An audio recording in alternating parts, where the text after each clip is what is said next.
Olá, pessoal, sejam muito bem-vindos à nossa aula número 9.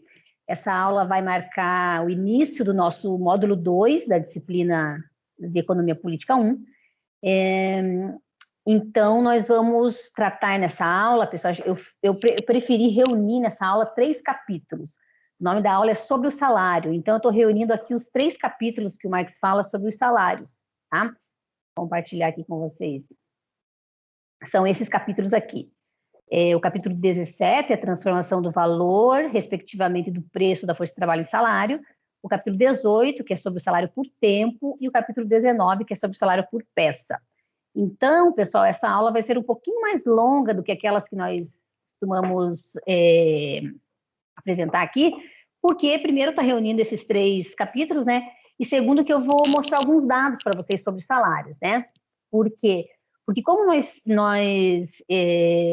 começamos a nossa disciplina, né? Eu devo ter mencionado para vocês lá no início que o Marx constrói os 3 livros do Capital, sempre partindo daquilo que é mais abstrato, né? Então, o livro 1 é um livro onde estão as categorias mais abstratas, e ao longo do desenvolvimento do livro, perpassando pelos livros 2 e 3, ele vai se aproximando cada vez mais às categorias mais concretas, né, da análise econômica.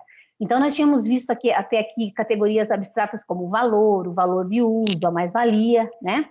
E agora, nesse capítulo 17, ele começa a se aproximar mais das categorias mais concretas da economia. Então, agora nós vamos ver como é que essas categorias começam a se transformar em categorias que efetivamente nós conhecemos, né?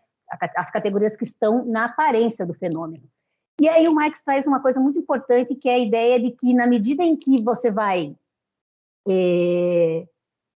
transformando essas categorias das mais abstratas em categorias mais concretas, a gente vai observando o fenômeno, né, o efeito da mistificação que essas categorias concretas produzem. Então, nós vamos ver essa coisa da mistificação, por primeiro aqui nos salários, mas isso vai se repetir em outras partes do Capital. Eu lembro que lá no livro 3, ele começa o capítulo 1 do livro 3 com o capítulo sobre o preço de custo, e traz também, ele retoma explicitamente essa questão de como a categoria preço de custo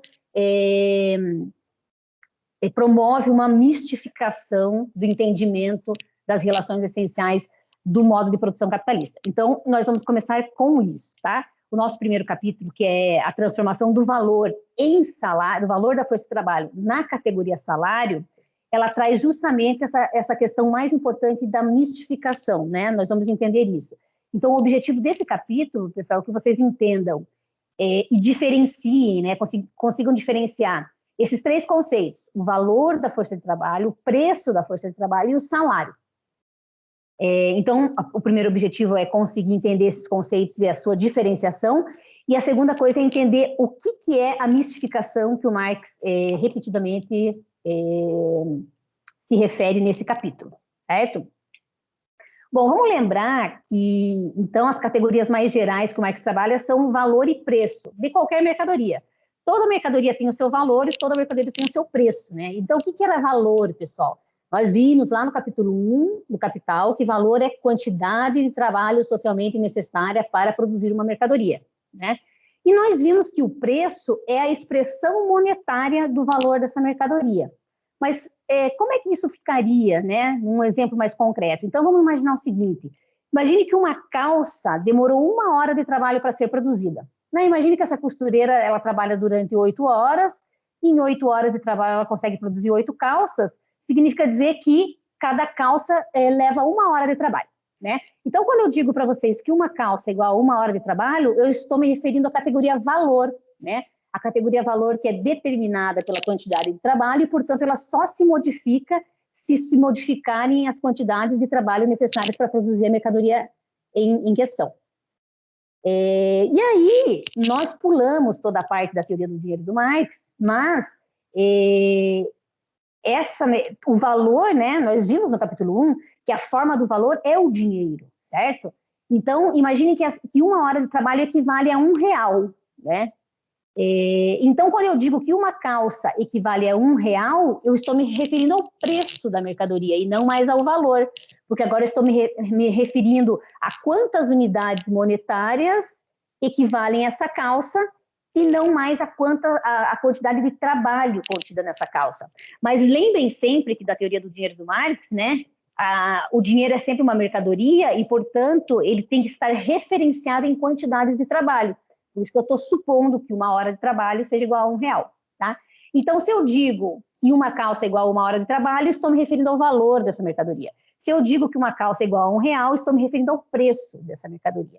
Uma coisa importante que vocês tenham em mente é o seguinte, né? O preço, ele reflete o valor da mercadoria, portanto, ele pode se modificar se a quantidade de trabalho se modificar, mas ele também se modifica na medida em que a relação entre quantidade de trabalho e dinheiro também se modificarem. Portanto, se o valor do dinheiro também se modificar, tá? Então, vejam que existe uma diferença conceitual entre valor e preço. O preço é a expressão monetária do valor, mas ele pode se modificar sem que a quantidade de trabalho tenha se modificado, certo? Então, isso é verdadeiro para qualquer mercadoria, mas nós estamos interessados na mercadoria força de trabalho. Então, como é que ficaria o conceito valor da força de trabalho e o conceito preço da força de trabalho? Bom, o valor da força de trabalho, nós já vimos também. O valor tem que estar relacionado com trabalho, certo?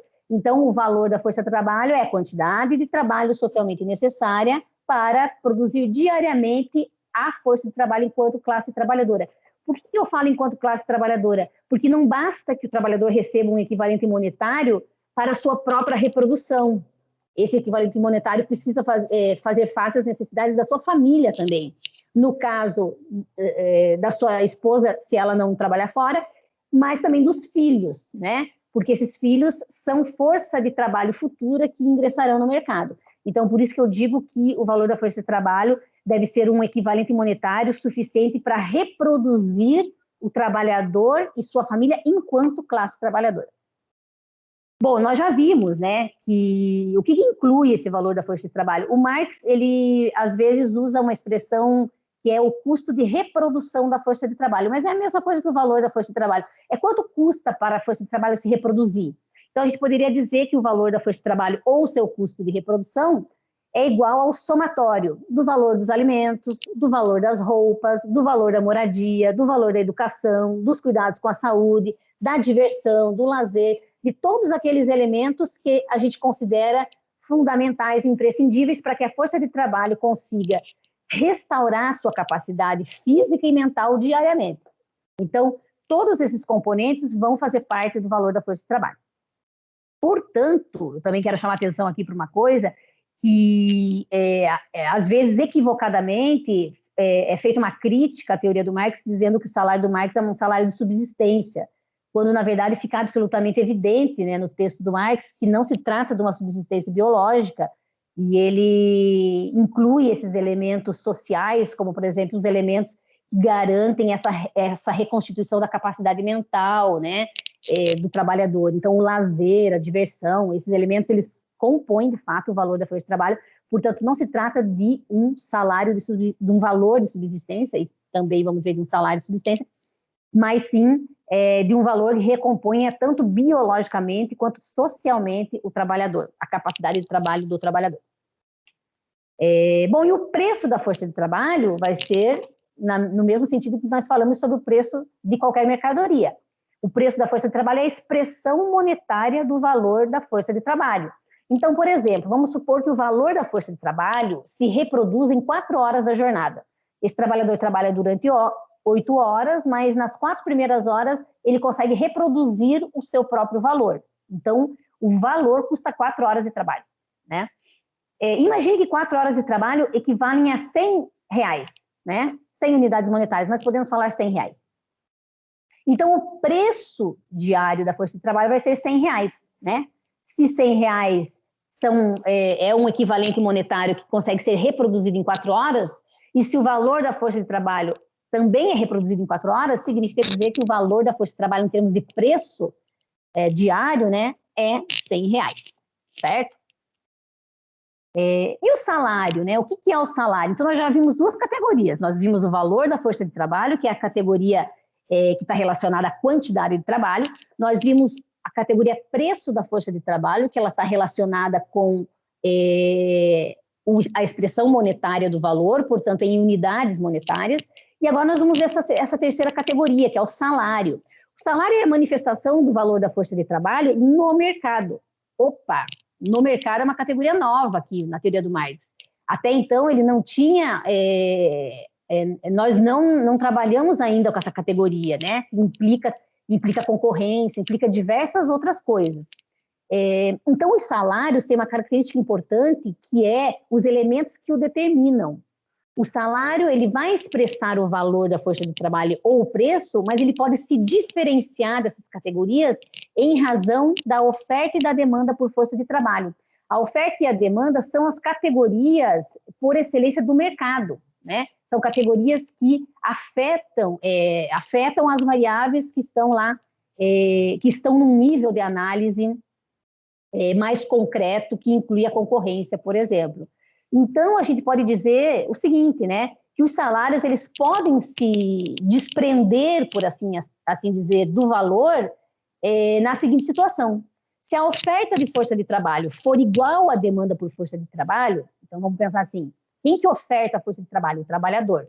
Então, a oferta de força de trabalho é a quantidade de trabalhadores disponíveis no mercado. Quem que demanda a força de trabalho? O capitalista. Então, ele demanda a força de trabalho em razão das suas necessidades dentro do processo produtivo, de acordo com a necessidade que ele tem de aumentar ou reduzir a produção, isso que vai fazer ele aumentar ou reduzir a demanda por força de trabalho. Então, se oferta e demanda forem iguais, oferta e demanda por força de trabalho forem iguais, então o salário que esse trabalhador vai receber vai ser igual ao valor da força de trabalho. Ele vai receber um equivalente monetário igual ao valor da força de trabalho. Agora, se a oferta de trabalho for maior do que a demanda, o que significa a oferta de trabalho maior do que a demanda? É a situação que a gente vive atualmente, né? Uma quantidade enorme de pessoas que estão disponíveis a trabalhar, mas, do outro lado, pelo lado dos capitalistas, os capitalistas não estão interessados em contratar essa força de trabalho. Então, o que acontece? Acontece que existe um monte de pessoas que querem trabalhar e pouco capitalista querendo contratar. Então, o que vai acontecer? O salário vai ser menor do que o valor da força de trabalho. Por quê? Porque há uma concorrência entre os trabalhadores. Se o capitalista oferecer um determinado trabalho por um trabalhador e ele não aceitar aquele salário, o capitalista pode dispensá-lo e pegar qualquer outro que esteja na fila, porque tem uma quantidade enorme, uma quantidade disponível de trabalhadores que trabalharão por um salário menor. Então, sempre que a oferta de força de trabalho for maior do que a demanda, o salário será menor do que o valor da força de trabalho. Por outro lado, se a oferta de força de trabalho for menor do que a demanda, quando que isso é possível? Bom, isso é possível num período de grande prosperidade, onde as empresas estão crescendo e contratando muitos trabalhadores, mas isso também acontece muito em ramos específicos de atividade econômica. Então, por exemplo, ramos onde a qualificação do trabalhador é um elemento bem importante. Então, por exemplo, nos ramos de tecnologia da informação ou atividades que requerem uma formação muito elevada do trabalhador, a quantidade de trabalhadores disponíveis no mercado é muito pequena. Então, a demanda pode ser maior do que a própria oferta. Quando acontece isso, o salário que o trabalhador recebe, em geral, vai ser bem maior do que o valor da força de trabalho.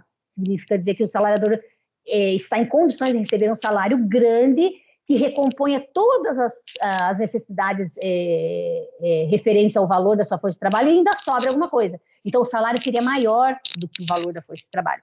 Então, vejam, pessoal, eu vou fazer aqui um parênteses metodológico para que vocês consigam entender a relação entre essas três categorias. O Marx, lá num texto chamado Para a Crítica da Economia Política, num capítulo chamado O Método, o Marx fala um pouco sobre o método de investigação dele, né? Ele diz que ele parte sempre das categorias, sempre do concreto real, né? Que aparece para nós como algo muito caótico, e por ser caótico, nós precisamos investigar, nós precisamos analisar para encontrar a verdadeira essência os elementos que verdadeiramente determinam as relações desse concreto real. Para fazer isso, ele vai abstraindo. Então, ele parte desse concreto real e vai abstraindo coisas que ele acredita que não são tão necessárias para entender a essência do fenômeno. E uma das coisas que ele tira, por exemplo, é a concorrência, né? A concorrência ele deixa de lado. Vamos analisando até chegar nos elementos mais abstratos. Uma vez que a gente chega nos elementos mais abstratos, então nós chegamos na essência do fenômeno, conseguimos compreender efetivamente como aquele fenômeno funciona. Só que aqueles elementos que nós abstraímos, eles são dispensáveis para entender a essência do fenômeno, mas eles são importantes para entender o fenômeno como um todo. Então, eles precisam voltar para a análise em algum momento. E o Marx fala que é preciso fazer esse caminho de volta, incluindo aqueles elementos que foram abstraídos até a gente chegar no concreto pensado, que é efetivamente toda a teoria articulada em todas as suas concepções, né, em todos os seus elementos. Então, pessoal, uma coisa importante para entender da metodologia do Marx e para entender o próprio Capital é sempre ter em mente em que nível de análise o Marx está escrevendo, né? Em que nível de análise ele está se referindo. Às vezes os alunos eles querem conclusões que aquele nível de análise não oferece, porque ele não foi pensado para oferecer aquelas conclusões mais concretas. É preciso a gente continuar a leitura para conseguir incorporar elementos que deem essa concretude da análise. E isso acontece com esses três conceitos que eu falei para vocês. Então, o valor da força de trabalho, a gente poderia entender ele como sendo a categoria referencial, né? Que ao redor dela gravitam, por assim dizer, né? Para, inclusive, usar uma expressão que era dos economistas clássicos, gravita ao redor dela outras categorias que incorporam elementos mais concretos da análise, que é o caso do preço e é o caso do salário, né? Então, sempre tenham isso em mente. Todos os conceitos que o Marx vai construindo, a gente tem que sempre pensar em qual nível de análise que ele está. O mesmo vai acontecer, por exemplo, com a mais-valia. A mais-valia vai estar aqui nessa bolinha do meio, porque ela é categoria referencial. E ao redor dela nós vamos ter os preços de produção, ao redor dela nós vamos ter o lucro médio e podemos dizer que teremos também o lucro efetivamente auferido no mercado. Então, são níveis de análise que vão partindo do abstrato em direção ao mais concreto, e o mais concreto é sempre aquele que incorpora elementos da análise. Mas notem que o livro 1, pessoal, é um livro escrito num nível de análise muito abstrato, né? Muito abstrato. Poucas vezes o Marx desce desse abstrato para uma análise mais concreta, como ele está fazendo aqui no capítulo dos salários. Lá no último capítulo que nós vamos ver aqui do módulo 2, que é a Lei Geral da Acumulação Capitalista, nós também conseguimos sair um pouco dessa análise mais concreta e chegar numa análise mais... sair dessa análise mais abstrata e chegar numa análise mais concreta, analisando, por exemplo, o desemprego, que é possível analisar a partir da Lei Geral da Acumulação Capitalista. Mas, em geral, o livro 1 é um livro construído num nível de análise bastante abstrato e, na medida em que vai avançando o livro 2 e o livro 3, é que categorias mais concretas vão sendo incluídas na análise. Bom, tendo em vista, então, a compreensão desses três conceitos, pessoal, a gente pode partir para o elemento central desse capítulo, que é a questão da mistificação. O Marx vai dizer o seguinte, essa é uma frase dele, né? A forma salário extingue todo o vestígio da divisão do trabalho, da divisão da jornada de trabalho, em trabalho necessário e trabalho e mais trabalho, em trabalho pago e trabalho não pago. Todo o trabalho aparece como pago. Opa! Então, se o salário nos faz crer que ele é um equivalente monetário pago por todo o trabalho realizado, então o salário é uma categoria mistificadora, é uma categoria que encobre as verdadeiras relações de produção, porque nós sabemos que isso não é verdade. Pela análise que nós fizemos da origem da mais-valia, nós sabemos que o trabalho todo realizado equivale ao trabalho dessas 12 horas de jornada. Então, se o salário aparece para nós como sendo o pagamento por todo o trabalho realizado, o salário deveria ser o pagamento por toda essa jornada. Opa, mas se o salário fosse o pagamento por toda a jornada, qual seria a origem do lucro? Qual seria a origem da mais-valia? Então, nós sabemos que o salário não é o pagamento por toda a jornada, mas ele é o pagamento pelo valor da força de trabalho. Pode gravitar ao redor do valor da força de trabalho, sendo maior ou sendo menor, mas o importante é a gente entender que a referência ao qual o salário está sendo pago é o valor da força de trabalho, e não todo o trabalho realizado na jornada. Então, é isso que o Marx chama de mistificação, né? Quando ele fala da mistificação, ele está se referindo exatamente a isso, ao fato de que o salário encobre a parte da jornada que é não paga, né? Aí ele até coloca uma comparação aqui entre 3 modos de produção, que é bem interessante para a gente entender bem isso, né? Ele vai dizer o seguinte, lá no escravismo clássico, ou em qualquer relação escravista, né? O que acontece? Como o escravo é privado da liberdade, enfim, essa relação que se estabelece entre senhor e escravo, ela encobre totalmente a parte paga do trabalho do escravo. Mas o escravo tem alguma parte paga? Tem, né? É uma parte de subsistência, mas um pedacinho da jornada dele precisa reproduzir aqueles elementos relacionados ao alimento, que podem ser absolutamente de subsistência, reproduzir esse valor, reproduzir o valor da moradia onde ele está ocupando. Então, embora a parte paga da jornada seja bem pequena, ela existe. Mas a relação escravista nos faz crer que todo o trabalho do escravo é trabalho não pago, né? Já no feudalismo, né, a relação da corveia, lembre do que era a corveia, né, pessoal? A corveia é quando o servo trabalha alguns dias da semana nas terras comunais para sua própria subsistência e outros dias na semana nas terras do senhor feudal, e aí o produto desse trabalho é apropriado pelo senhor feudal. Então, Marx diz assim, na corveia distingue-se espacial e temporalmente o trabalho do servo para si e o trabalho do servo que é apropriado pelo senhor feudal. No capitalismo ocorre o inverso do que ocorre no escravismo, porque enquanto o escravismo encobre totalmente a parte paga, o capitalismo encobre totalmente a parte não paga. O salário nos faz crer que ele é um equivalente monetário por todo o trabalho realizado. E por que isso acontece, pessoal? Porque quando nós nos referimos ao salário, é muito comum a gente falar assim, nos referimos ao salário como sendo o pagamento pelo trabalho em um determinado período de tempo. É muito comum, então prestem atenção quando vocês forem arranjar um emprego, né, para aqueles que não trabalham ainda. As pessoas vão perguntar para vocês vão falar, arranjei um emprego lá numa empresa. E a primeira pergunta que elas fazem é, você vai ganhar quanto por mês? Opa, você vai ganhar quanto por mês? Então, significa dizer que você vai ganhar um equivalente por todo o teu trabalho realizado naquele mês. Então, isso que o Marx chama de mistificação, porque o salário nos faz crer que nós recebemos por todo o trabalho realizado, quando, na verdade, nós recebemos apenas pelo equivalente ao valor da força de trabalho, certo?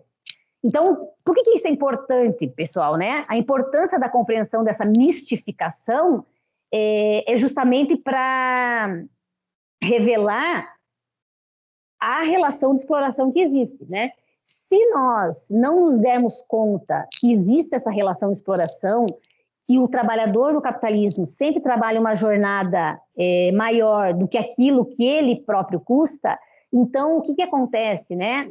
Nós acabamos nas lutas sindicais, nas lutas trabalhistas, sempre demandando apenas um aumento salarial, né? Estamos sempre naquela luta que é a luta por melhores salários, quando na verdade a luta fundamental não é essa. A luta fundamental é acabar com a exploração do trabalho, que seria acabar com o fato de que os trabalhadores trabalham uma jornada para que uma parte dessa jornada seja apropriada por pessoas que não trabalharam, né? Esse é o ponto fundamental da análise. Então, com essa mistificação, o conflito entre capital e trabalho, ele é reduzido ao pleito de melhores salários, impossibilitando que o trabalhador enxergue a verdadeira natureza da exploração e passe a lutar pela transformação da relação de produção e não por simplesmente maiores salários. Não que a luta por maiores salários não seja importante, ela é importante no curto prazo, mas ela se constitui como um elemento paliativo, que não resolve o problema da estrutura de como o modo de produção capitalista é construído, né? Bom, então, essa coisa da mistificação da forma salário é o ponto mais importante do capítulo 17, tá? Então, agora podemos passar pelo capítulo 18, que é o salário por tempo. Esse capítulo 18, Marx continua toda essa discussão sobre salário, só que agora ele vai aprofundar numa forma específica de remuneração, né? Ele vai dizer assim, olha, podem existir diversos tipos de remuneração, de formas de pagar o trabalhador, mas eu vou destacar duas aqui que são as mais importantes, que é o salário por tempo e o salário por peça. Então, esse capítulo 18, ele trabalha apenas com a ideia do salário por tempo. E daí, no capítulo 19, a gente vai falar sobre o salário por peça. Bom, o que é importante aqui nesse capítulo, pessoal? É a gente entender que o valor da força de trabalho tem uma relação fundamental com a jornada normal, tá? Isso vai ficar claro quando a gente for falar da hora extra.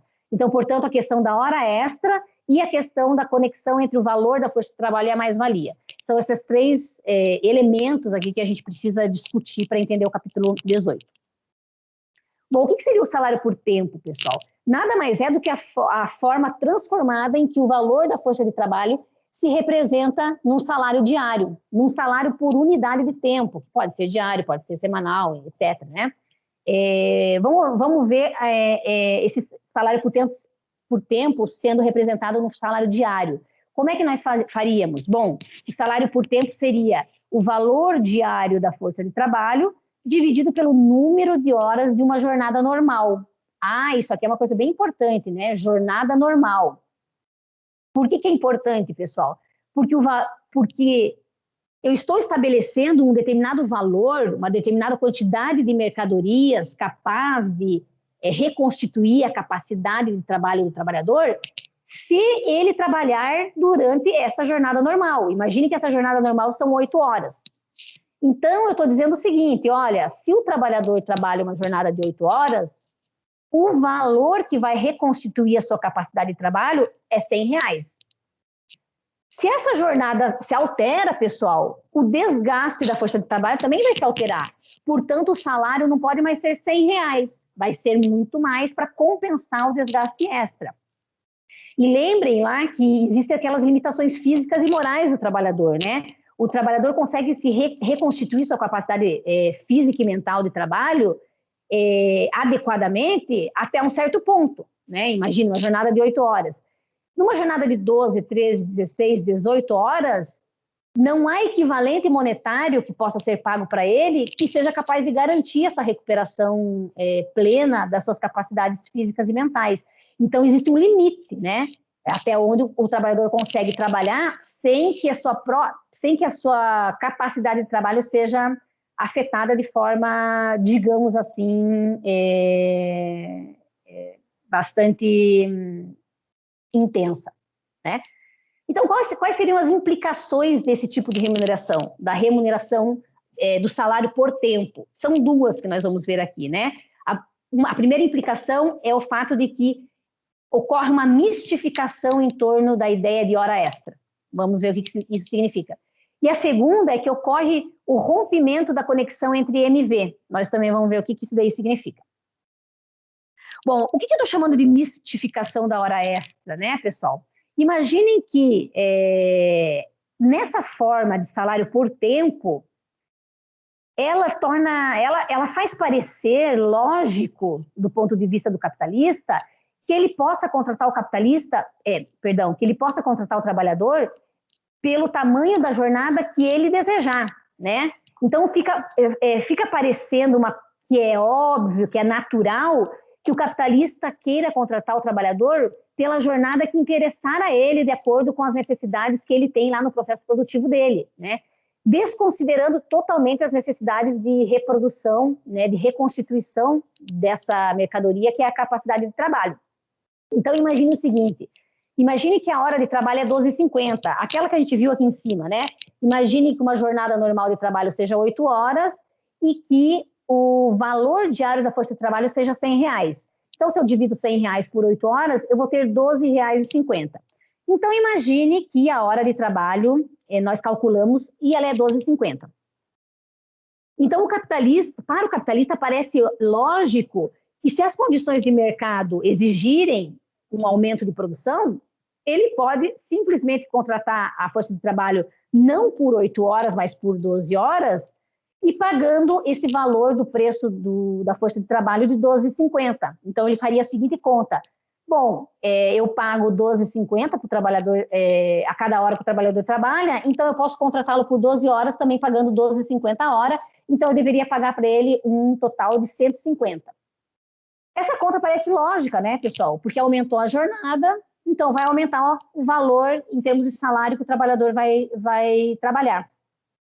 Acontece que fica mistificado, fica encoberto o fato de que aqueles R$100 referentes ao valor da força de trabalho são as mercadorias que recuperam a capacidade de trabalho do trabalhador para uma jornada de 8 horas. Se o trabalhador trabalhar uma jornada maior, o desgaste dele é mais do que proporcional à extensão da jornada, certo?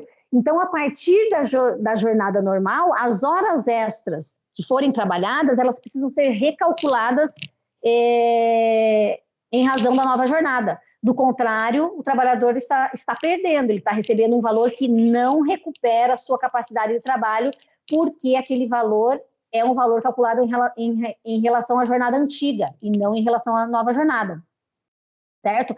Então, por exemplo, o aumento da jornada de 8 para 12 horas é um aumento de 50%. E o aumento de R$100 para 150 é um aumento de 50%. Então, o capitalista estaria aumentando o salário proporcionalmente à jornada. Só que isso não recupera o desgaste extra causado pela jornada nova. Então, a partir da jornada normal, todas as horas extras que o trabalhador trabalhar, o preço dessas horas deve ser recalculado para garantir a recuperação dessa força de trabalho. Então, imagine que ele aumente a jornada de 8 para 12, né? São 4 horas extras. Então, o preço da hora que excede a jornada normal, imagine que ele aumente em 50% o preço da hora. Então, o capitalista não vai mais pagar 12,50 para o trabalhador por hora, mas vai pagar referente àquelas 4 horas extras, 18,75. Então, o salário diário que ele deveria receber não é 150, mas é 175. Esse é o salário que, de fato, reconstituiria a capacidade de trabalho do trabalhador. E é claro que tem um limite. Talvez essas 4 horas extras já excedam o limite com o qual o trabalhador consegue recuperar sua própria força de trabalho. Lembre que na legislação trabalhista, nós temos duas coisas aí que expressam essa relação que eu estou falando para vocês.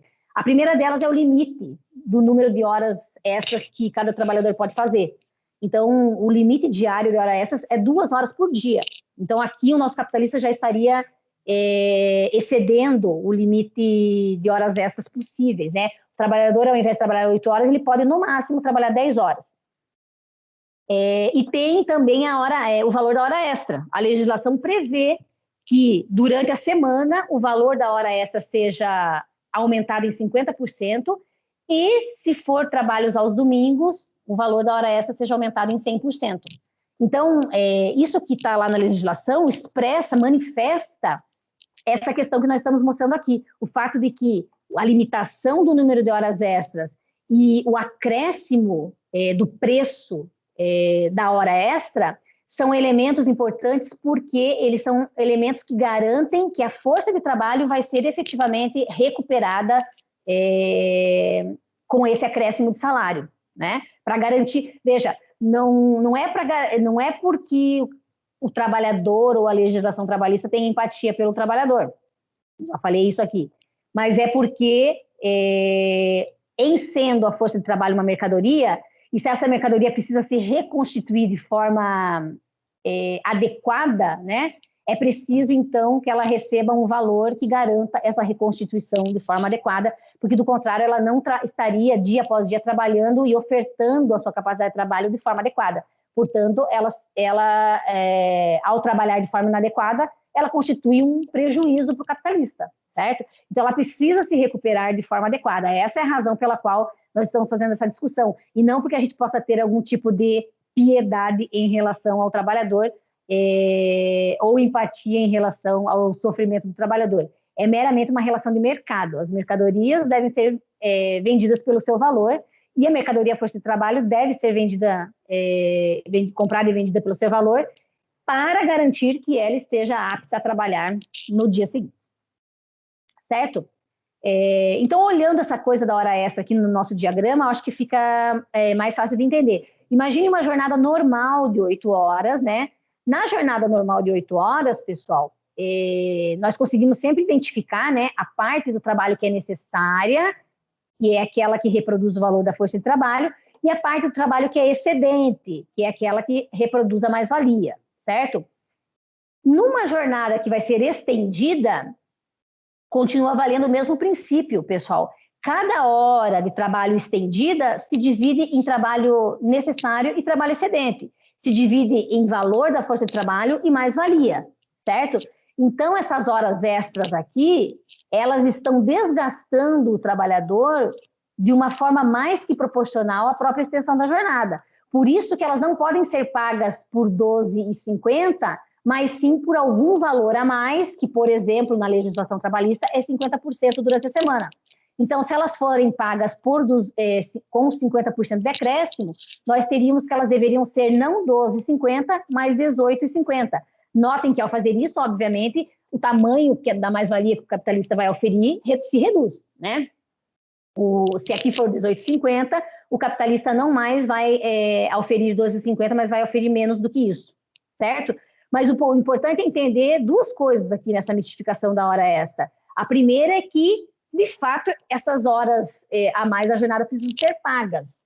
Por que eu estou falando isso? Porque é muito comum o capitalista colocar o trabalhador para trabalhar horas extras sem nenhuma remuneração a mais, né? Isso é muito comum, principalmente em empresa pequena.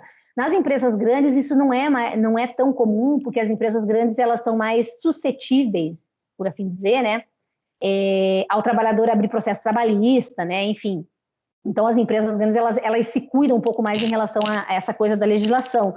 Mas as empresas pequenas, eu já trabalhei em empresa pequena e sei como é que funciona, é muito comum o patrão simplesmente pedir para você ficar ali, teu horário é até às 6 da tarde, mas pedir para você ficar até às 7, até às 8, para dar conta de um trabalhinho extra, né? Então, fica aquela ideia assim, não, você tem que ficar, né? Você tem que vestir a camisa, né? Você tem que fazer parte dessa equipe, né? Então, quem faz parte da equipe se dedica.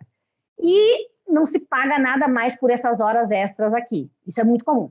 Agora, na maior parte das empresas, nas empresas grandes principalmente, essa hora extra ela é paga. E o importante é a gente entender que mesmo o trabalhador realizando hora extra, a depender do salário que ele receba em relação a depender do preço da hora extra, né? É que nós vamos saber se nessa jornada estendida houve ou não mais-valia, né? Porque se for, aqui no nosso exemplo fica bem claro, se esse trabalhador receber um preço da hora extra com um acréscimo de 50%, ele não vai receber 12,50, vai receber 18,50, e a mais-valia se modifica na mesma proporção. Mas se ele estiver trabalhando no domingo e receber hora extra 100%, então ele receberia esses 25 reais aqui referente a toda hora. E aí, para que haja efetivamente mais-valia, é necessário não só um prolongamento da jornada, mas uma intensificação do trabalho, né? Então, isso é uma coisa importante da gente compreender. Bom, então esse é o primeiro ponto aí do capítulo 18 que a gente tem que compreender. O segundo ponto é o que o Marx vai falar sobre o rompimento da conexão entre MV. No primeiro exemplo que eu dei para vocês, o capitalista está colocando a força de trabalho para trabalhar horas extras, ou seja, a jornada normal é 8 e ele quer que o trabalhador trabalhe 12 horas. Então tem essas implicações que nós acabamos de discutir. Mas pode ocorrer que o capitalista, ao invés de querer que o trabalhador trabalhe 8 horas, ele perceba que a demanda não está muito boa, que ele quer reduzir a produção, e ele quer que o trabalhador, ao invés de trabalhar as 8 horas que são normais, trabalhe apenas 4. Isso também é um problema para o trabalhador. Por que é um problema para o trabalhador? Porque a forma salário faz parecer lógico que se o trabalhador trabalhava 8 horas e agora ele trabalha só 4, o salário dele também tem que se reduzir. Só que isso não é lógico, pessoal, né? Justamente pelo fato de que nós dissemos que o valor da força de trabalho está atrelado a uma jornada normal. Aquele valor, ele refere-se à quantidade de mercadorias necessárias para o trabalhador se reproduzir, e se a jornada se reduzir, a quantidade de mercadorias ou de valor, né, de equivalente monetário que o trabalhador continua precisando é a mesma. Por exemplo, se o trabalhador trabalha 8 horas, ele tem lá os seus gastos com aluguel, ele precisa se vestir, ele precisa comer 3 vezes por dia, certo? Aí o capitalista diz para ele, não, eu não preciso mais que você trabalhe 8 horas, agora eu quero que você trabalhe só 4. E aí, o que acontece? Mesmo ele trabalhando 4 horas, ele precisa continuar pagando o aluguel, ele continua se vestindo, ele continua se alimentando 3 vezes por dia. Então, significa dizer que essa redução da jornada, ela não necessariamente pode reduzir o salário de forma proporcional, porque, do contrário, a força de trabalho deixará de se reproduzir de forma adequada. Alguém poderia dizer, mas o trabalhador pode arranjar um emprego nas outras 4 horas. Pode, se ele encontrar, né? Numa situação de crise, que é normalmente a situação que leva o capitalista a querer reduzir a sua produção, isso vai ser muito difícil para o trabalhador, ele não vai conseguir arranjar outra ocupação. Então, o trabalhador corre o risco de receber um salário que não recompõe o valor da sua força de trabalho. E esse é o ponto onde o Marx está mostrando um rompimento da conexão entre M e V. Esse rompimento significa o seguinte: o trabalhador é colocado para trabalhar uma determinada jornada que não reproduz o seu próprio valor, mas, apesar disso, oferece mais valia para o capitalista, né? Então, significa dizer, rompeu-se a relação entre trabalho necessário e trabalho excedente. Essa relação não existe mais, porque o trabalhador está oferecendo o trabalho excedente sem que o trabalho necessário seja reconstituído, certo? Bom, pessoal, vamos ver um pouquinho sobre alguns dados sobre o salário no Brasil, para a gente tentar concretizar um pouco essas ideias, esses conceitos que a gente apresentou até aqui, né? Vamos ver qual é a relação, então, entre o valor da força de trabalho e o salário no Brasil. Como é que a gente faz isso, pessoal? Bom, para a gente fazer isso, a gente precisaria de uma variável que represente o valor da força de trabalho, né? Nós não temos essa variável calculada por nenhum órgão marxista, mesmo porque esses órgãos marxistas não existem, certo? Mas nós temos alguns órgãos, como, por exemplo, o DIEESE, que calculam uma variável que pode ser usada como proxy para o valor da força de trabalho. Embora o DIEESE não calcule isso com base na teoria do Marx, o DIEESE está muito mais preocupado com a questão constitucional, né? O fato de que na Constituição brasileira tem um preceito que garante que o salário mínimo que vai ser pago no país tem que ser aquele que efetivamente recomponha, né, as condições vitais básicas do trabalhador e da sua família. Então, esse preceito constitucional que motivo, por assim dizer, o DIEESE a fazer esse cálculo, né? O DIEESE não está necessariamente se baseando na teoria do Marx.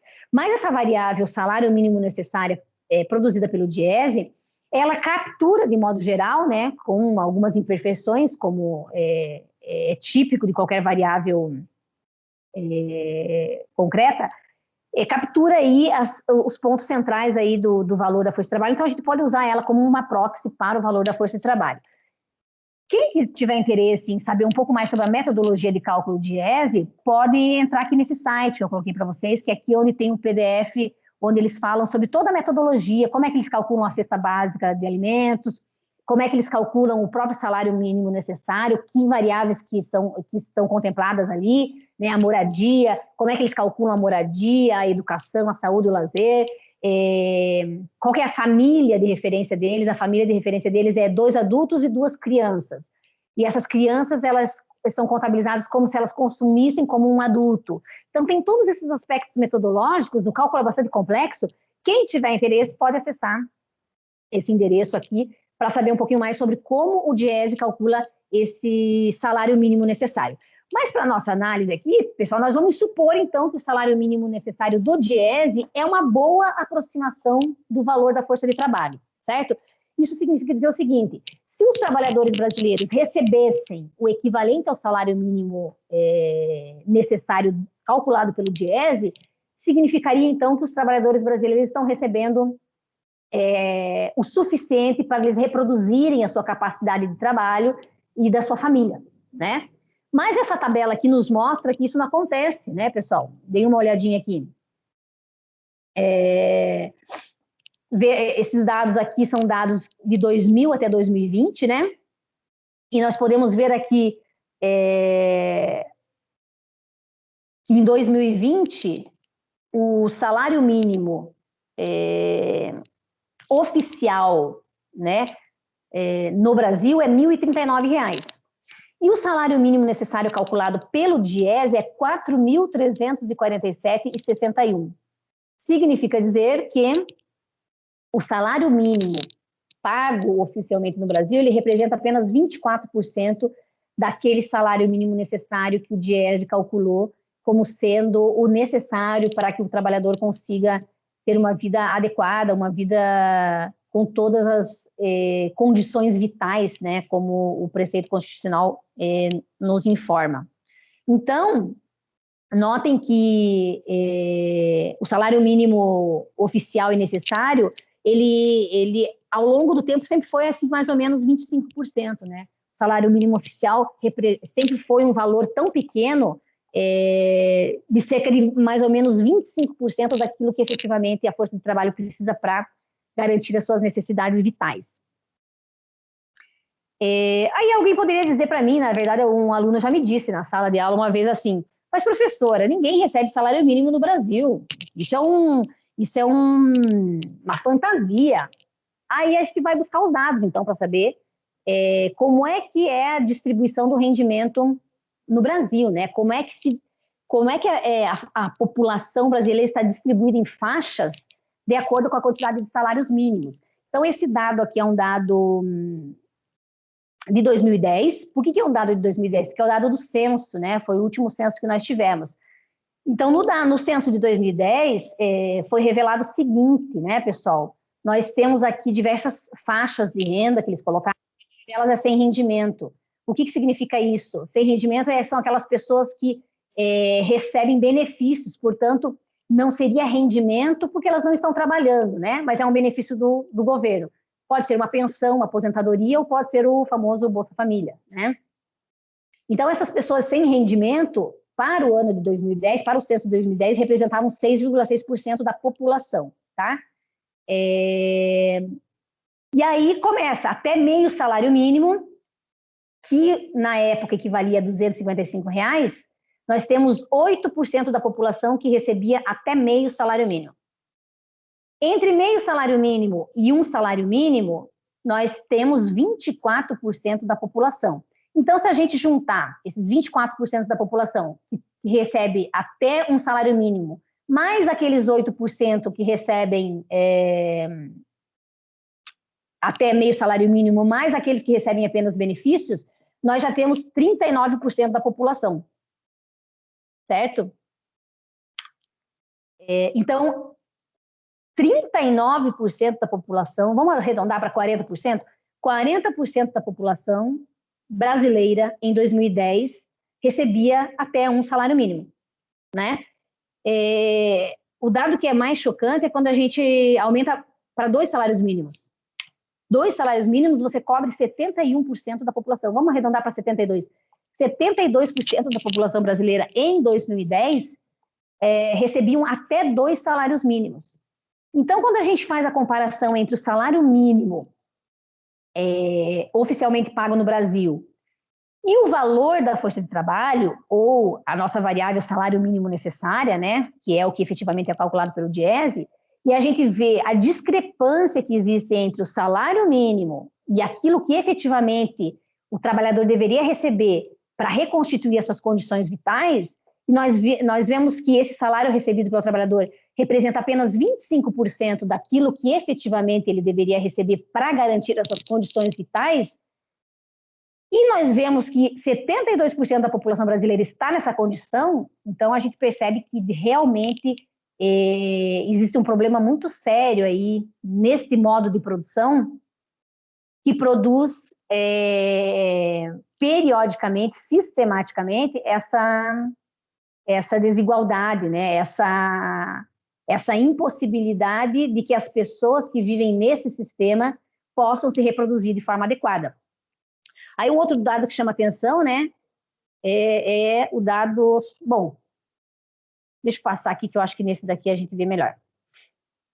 Como aqueles dados lá são dados de 2010, alguém poderia dizer, não, professora, mas são dados de 2010, as coisas melhoraram muito de lá para cá. Bom, não é isso que os dados da Pesquisa Nacional por Amostra e Domicílio, a PNAD, nos mostra, né? Ela nos mostra exatamente a mesma coisa que nós vimos lá nos dados anteriores. Aqui o salário mínimo está atualizado, né? É 951. Então, pessoas que recebiam em 2018 até R$ 1.000,20 equivaliam 40% da população, né? Então, os dados, infelizmente, a situação não melhorou, né, pessoal, nesses últimos 10 anos. E nos chama atenção, né, essa faixa da população aqui que recebe o chamado 1% mais rico da população, né? Na verdade, esse dado pode também ser um tanto quanto enganoso no seguinte sentido, né? O dado que eles colocam aqui é entre 9.000 e 27.744. Acontece que 27.744 não é o maior salário pago no Brasil, certo? Então, aqui nesses 1%, como a gente está tratando de rendimento médio, né? Aqui nesses 1% estão escondidos também os nossos, não só os mais ricos do Brasil, mas os super ricos, né?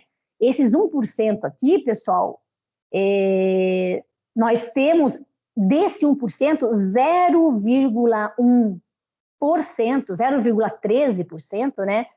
Representam os super ricos, né? Significa o quê? Significa dizer que desta população aqui, né, existem 270 mil pessoas. Esses são dados do imposto de renda, né, pessoal? Veja que aqui eu estou misturando dados da PNAD com dados do imposto de renda. A gente pode ter algum tipo de defasagem aqui, né? Mas, em geral, os dados que são colocados na mídia são mais ou menos esses, né? 0,13% da população equivale aos super ricos, né? E os super ricos, em termos de número de pessoas, representam mais ou menos 270 mil pessoas, lá em 2016, né? Esse dado é de 2016. São mais ou menos 270 mil pessoas cujos salários mensais ficam ali acima de 100 mil reais por mês, né? Então, são 70 mil pessoas cujos salários mensais ficam acima de 100 mil por mês e 200 mil pessoas cujos salários mensais ficam acima de 54 mil por mês. Notem que isso daqui é dado de imposto de renda. Vocês sabem que dado de imposto de renda, né, pessoal, é aquele dado que o sujeito efetivamente declarou. Tem toda aquela parte que o sujeito não declarou, né? Então, se o dado que o sujeito declarou já nos choca em relação ao problema da desigualdade, da concentração de renda, imagine se a gente pudesse capturar a parte do imposto de renda que é sonegada. Então, seria uma coisa assim absolutamente brutal. O ponto aqui é que eles costumam mostrar que 1% mais rico ganha cerca de 33 vezes mais do que a parcela mais pobre, né? Então, esses dados aqui, pessoal, nos revelam duas coisas. Primeiro, que o trabalhador brasileiro não recebe o suficiente para recuperar as suas condições vitais, tal como a Constituição gostaria que acontecesse, né? 72% da população brasileira está nessa situação, recebe abaixo do valor da força de trabalho. E os dados nos revelam também a brutal concentração de renda, né? O percentual de pessoas que ganham salários muito, muito maiores, né, é muito pequeno. Significa dizer que existe uma concentração de renda muito grande no nosso país. Infelizmente, não é um privilégio do Brasil, né? Outros países também apresentam concentração de renda, podem apresentar em um grau menor, mas não conheço estatística de país que não exista concentração de renda, o que significa dizer que o modo de produção capitalista é o que produz a concentração de renda, né? Não está relacionado, como muitos querem fazer crer, a problemas específicos de cada país, mas sim ao próprio modo de produção capitalista, onde há uma divisão entre classe trabalhadora e classe capitalista. Quem são esses 270 mil pessoas que fazem parte dos super ricos, pessoal? São trabalhadores ou são capitalistas? São capitalistas. A classe trabalhadora se apropria de muito pouco daquilo que ela própria produz, enquanto os capitalistas, que são um número muito reduzido, se apropriam da maior parte daquilo que é produzido. Quando eu for falar da Lei Geral da Acumulação Capitalista, eu vou mostrar para vocês uma tabela sobre a estrutura de classe, para a gente saber efetivamente como que se distribui no Brasil a classe trabalhadora e a classe capitalista.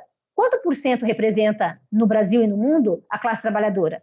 Quanto por cento representa no Brasil e no mundo a classe capitalista? E nós vamos ver que é interessante analisar esses dados junto com os dados de distribuição de renda, para a gente ver que esse fenômeno da concentração de renda é um fenômeno que necessariamente decorre do modo de como o capitalismo organiza o seu processo produtivo e distributivo, de produção e distribuição da riqueza, certo? Bom, pessoal, se a gente quiser tirar duas grandes conclusões em relação ao capítulo 18, são essas daqui, né? Que são as implicações sobre a forma salário por tempo para a vida do trabalhador. A primeira é a questão da mistificação da hora extra, né? Que é a ideia de que o salário por tempo, né, faz parecer que a hora extra, quando ela é paga, né, ela deve ser resultado das horas a mais trabalhadas vezes o preço da hora calculado pela jornada normal, quando, na verdade, essas horas extras precisam ter o seu preço recalculado, né, recalculado em relação ao desgaste que a força de trabalho vai ter nessa jornada estendida. E a segunda coisa que é importante destacar desse capítulo é aquela ideia de rompimento da conexão entre trabalho necessário e trabalho excedente. Porque quando o capitalista coloca o trabalhador para trabalhar um número de horas menor do que a jornada normal, ele continua oferindo uma certa massa de mais-valia, mas o trabalhador não consegue reconstituir o valor da sua própria força de trabalho. Então, é isso que o Marx chama de rompimento da relação entre tempo de trabalho necessário e tempo de trabalho excedente, ou rompimento entre V e M, certo? É claro que do ponto de vista do capitalista, pessoal, o salário é apenas um custo, então ele deve ser reduzido ao máximo. Só que do ponto de vista do trabalhador, o salário é a expressão do seu valor, daquilo que ele precisa para se reproduzir enquanto mercadoria força de trabalho. E se ele não recebe esse valor, ele não se reconstitui de forma adequada, certo? Bom, pessoal, passamos então para nosso último capítulo dessa trilogia dos salários, que é o salário por peça, né? Qual que é o objetivo desse capítulo, salário por peça? Entender como que a forma salário por peça afeta a vida do trabalhador. Como é que isso acontece? Bom, o salário por peça, assim como o salário por tempo, também é uma forma mistificada do valor da força de trabalho. E, aliás, o salário por peça, ele mistifica muito mais essa relação, né? A mistificação é muito mais evidente, pois fica parecendo que o valor pago ao trabalhador equivale ao valor de toda a peça produzida, né? Quando, na verdade, a peça tem que ser dividida entre trabalho necessário e trabalho excedente, tal como a jornada é dividida em trabalho necessário e trabalho excedente.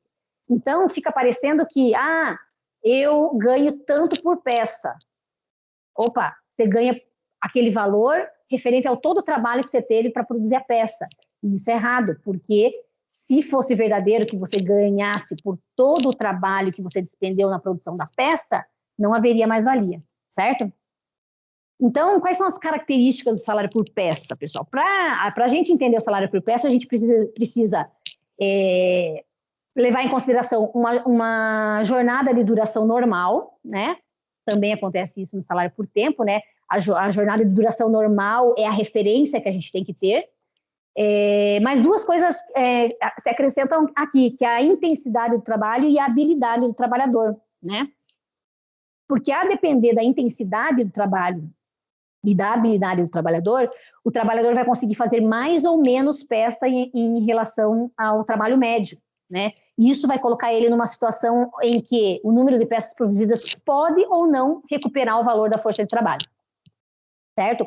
Então, o salário por peça ele pode ser colocado da seguinte forma: ele vai ser o valor diário da força de trabalho dividido pelo número de peças produzidas numa jornada de duração e de intensidade normais, tá?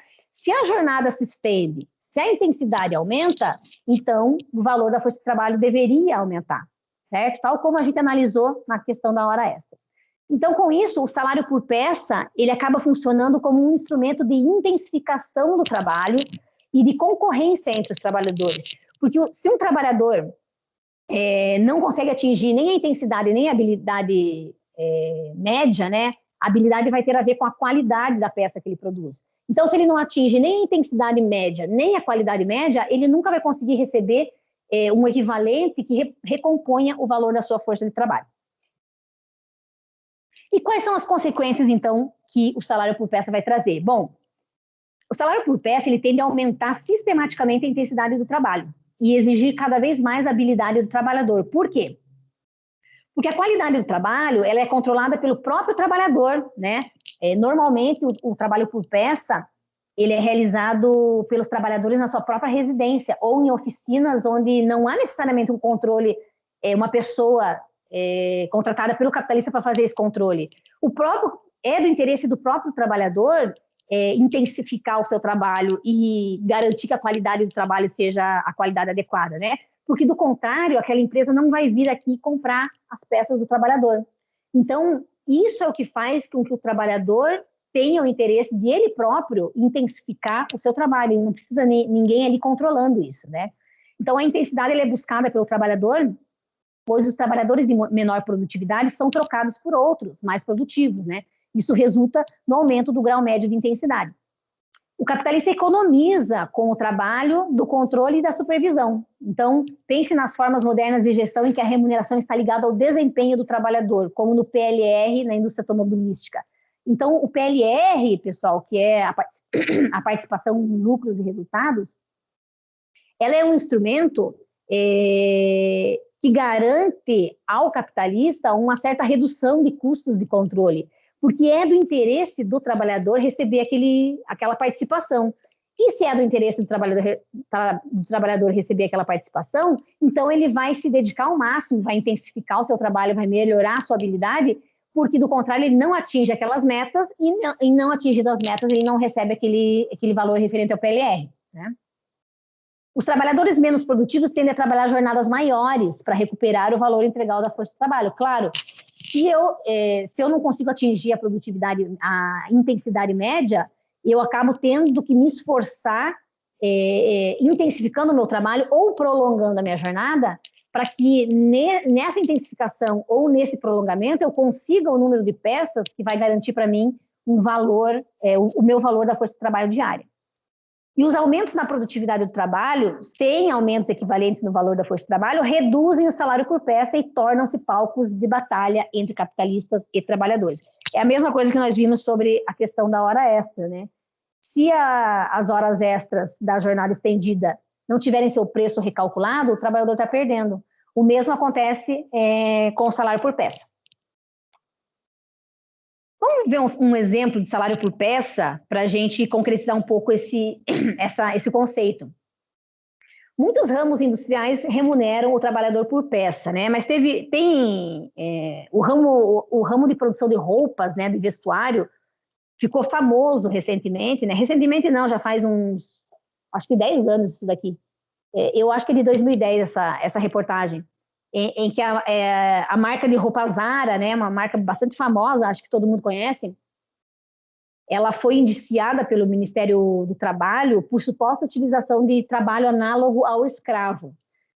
Para além dessa acusação, né, que relaciona a Zara ao trabalho escravo e que, portanto, relaciona ela a condições inadequadas no tratamento dos trabalhadores, nós vamos nos focar aqui apenas a questão da remuneração por peça, né?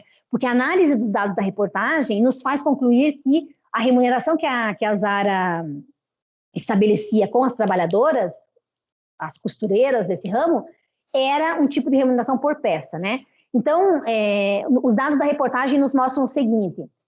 Primeiro, deixa eu falar uma coisa, né, pessoal? Esses dados que eu estou trazendo aqui são dados que eu tirei de um trabalho que os meus alunos de graduação fizeram para uma avaliação bimestral que eu fiz. Então, foi um trabalho que eu avaliei com nota máxima, porque foi muito bem feito, eles conseguiram capturar, na leitura dessas reportagens sobre a Zara, justamente o fenômeno que acontece que o Marx descreve no capítulo por peça. Então, foi um trabalho bem interessante e eu gosto sempre de usar esse trabalho aqui como exemplo para os alunos.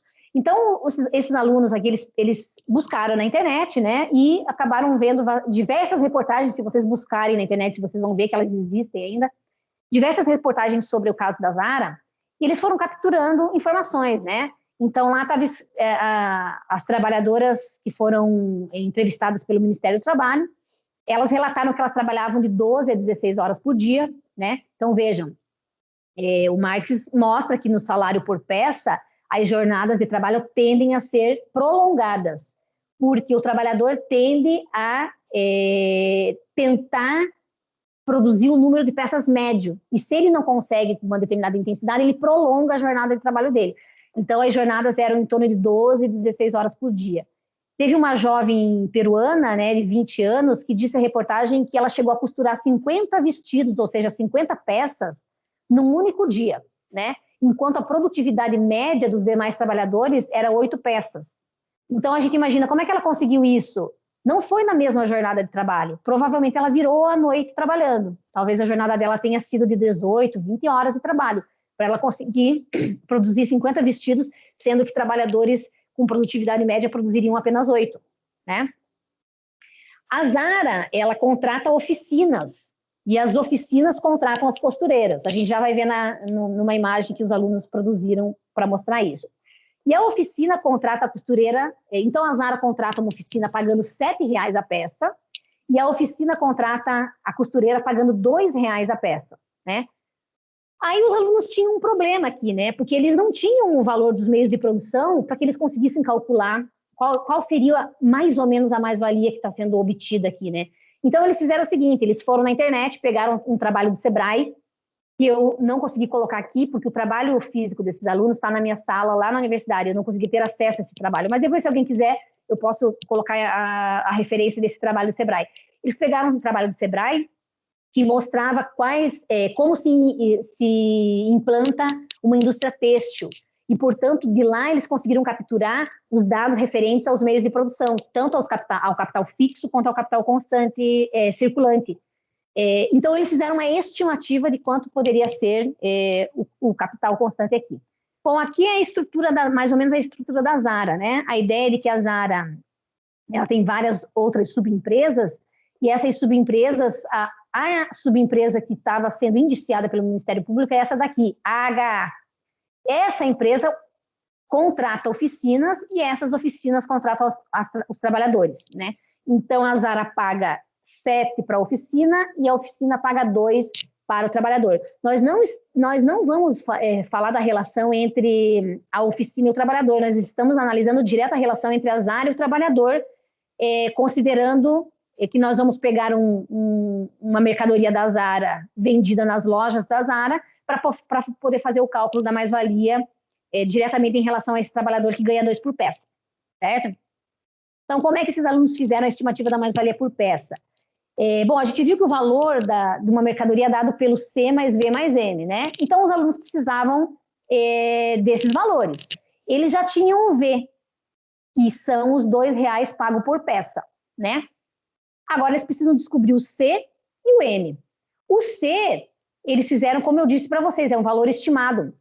Eles estimaram a partir de trabalhos do Sebrae que mostravam quanto se precisa para colocar em funcionamento uma empresa têxtil. Então, eles identificaram que esse valor seria 30 por peça, tá? R$30 recuperaria a depreciação do capital fixo e o capital constante circulante, qual seja o tecido, o fio, né, utilizado para produzir essas peças. E eles foram lá e buscaram uma peça de calça, porque a calça era uma das peças na reportagem, uma peça de calça vendida na loja da Zara naquele momento, né, era R$139. E com esses dados eles conseguiram fazer uma estimativa da mais-valia. Então, eles viram que se a peça custa na loja R$139, se eu deduzo desse valor o capital constante e deduzo desse valor o capital variável, o que sobra é a mais-valia. Então, a mais-valia por peça, por cada peça de calça jeans vendida na Zara, seria R$107. Tá? De modo que a taxa de mais-valia calculada seria os R$107 dividido pelos R$2 que a costureira recebeu. de modo que a taxa de mais-valia aqui gira em torno de 5.350%. Uma coisa importante aqui, pessoal, é que a mais-valia não é necessariamente o lucro diretamente auferido pela Zara. Isso nós vamos ver lá no livro 3, como é que a mais-valia se divide em diversas formas de remuneração, entre elas o lucro, o que o Marx chama de lucro do empresário, o lucro comercial, os juros, os impostos, né? Diversas outras categorias. Mas, por enquanto, vamos lembrar dos nossos níveis de análise. Estamos no nível de análise mais abstrato, onde estamos tratando da mais-valia, né? Então, a mais-valia produzida por peça seria R$ 107. Estimativa da mais-valia por trabalhador. Então, um trabalhador médio que produz cerca de 8 peças, né?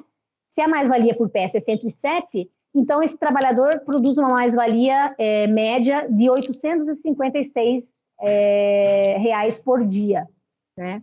Vejam, pessoal, esse trabalhador ganha 2 por peça e produz 107 de mais-valia por peça, né?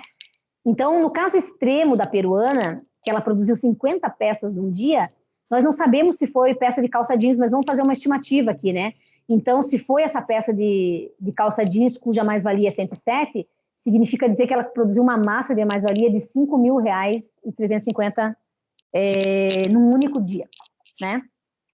Uma análise interessante que a gente pode fazer também é se perguntar o seguinte: quantas peças o trabalhador precisaria fazer por dia para alcançar o salário mínimo do Diese? O que eu estou perguntando, então? Eu estou perguntando assim, ó, quantas peças eu preciso produzir por dia para que eu receba o valor da força de trabalho? Para que o salário equivalha, de fato, ao valor da força de trabalho. Então, como que a gente faz esse cálculo? Imagine que o salário mínimo mensal do Diese, lá naquele ano, 2011, foi 2.293. Vamos achar o salário diário. Bom, vamos resumir a história. Vamos pegar esse salário mensal e dividir por 30. Significa dizer que o salário diário de R$ 76,50, se o trabalhador conseguir receber R$ 76,50 por dia, então ele estaria recebendo pelo valor da sua força de trabalho, ou seja, estaria recebendo todo o equivalente necessário para recompor a sua capacidade de trabalho naquele dia, tá? Mas o trabalhador ganha 2 por peça, certo? Quantas peças ele precisa produzir para conseguir reproduzir o seu próprio valor? Bom, se a gente pegar o valor diário de R$ 76,50 e dividir por 2, significa dizer que ele precisaria produzir cerca de 38 peças para que ele conseguisse receber o equivalente ao valor da sua força de trabalho. Acontece que nós vimos que a produtividade média ali é 8 peças por dia. Então, nós concluímos que esses trabalhadores que estavam envolvidos aqui nessa produção não conseguiam reproduzir o valor da força de trabalho, não recebiam o suficiente para reproduzir suas condições vitais, né? Se quiserem, vocês podem fazer a conta para o salário mínimo. Provavelmente eles recebiam salário mínimo produzindo 8 peças por dia. Bom, conclusões em relação ao capítulo 18, né, pessoal? Na verdade, não, conclusões gerais sobre os 3 capítulos. A primeira conclusão, ela refere-se mais ao capítulo 17, né, que é a questão da mistificação da forma salário. Então, esse é um ponto importante que vocês têm que guardar, né? A transformação do valor da força de trabalho em preço, ou em salário, né, encobre a relação de exploração, porque ela torna invisível a divisão da jornada entre trabalho necessário e trabalho excedente, né? Fica parecendo que o trabalhador recebe por todo o trabalho realizado, quando, na verdade, ele recebe apenas pelo equivalente ao valor da sua força de trabalho. Em relação ao capítulo 17, a principal implicação são a implicação do salário por tempo para a vida do trabalhador, né? Que foram 2 que nós vimos, né? A primeira é que rompe a conexão entre o tempo de trabalho necessário e o tempo de trabalho excedente, e a segunda é a questão da mistificação da hora extra. E em relação ao capítulo do salário por peça, a principal conclusão que fica é que o salário por peça, ele é o mais adequado para a mistificação de toda essa relação de produção. Por quê? Porque além dele mistificar a ideia de que fica parecendo que a peça é o pagamento por todo o trabalho realizado, né? Ele, além disso, garante ao capitalista o aumento sistemático tanto da intensidade do trabalho como da habilidade do trabalho. Então, passa a ser do interesse do trabalhador aumentar a sua intensidade e a sua habilidade, de modo que isso garante ao capitalista uma redução de custo, né, uma economia de custo de trabalho, de supervisão e controle por parte do capitalista, certo? Bom, pessoal, essas foram as principais conclusões. Aqui eu coloquei um dos links que vocês podem acessar os dados em relação à Zara e um link onde vocês podem acessar os dados em relação à metodologia do Diese, certo? Eu vou ficando por aqui. Nos vemos na próxima videoaula. Até mais.